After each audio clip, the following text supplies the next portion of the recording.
राजा जनक जी के सीता दुलारियो लिपेली धर्म दुआर। राजा जनक जी के सीता दुलारियो लिपेली धर्म दुआर। दाएं हाथे लिपे गौरा चौखट भितरिया हो। दाएं हाथे धनुष उठाए। दाएं हाथे धनुष उठाए। दाएं हाथे धनुष उठाए।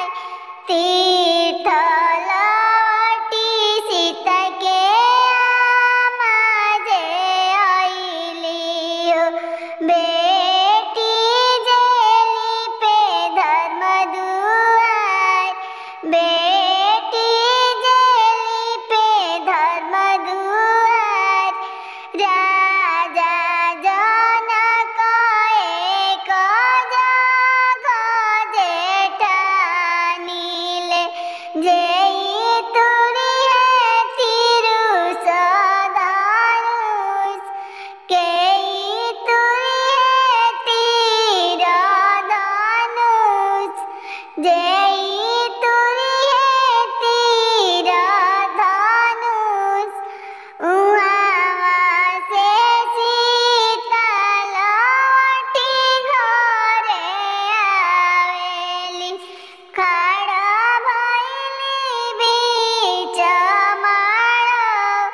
खड़ा भइली बीच मारो।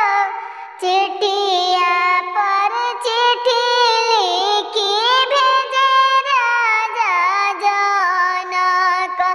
से हो चिट्ठिया दशरथ के हाथ।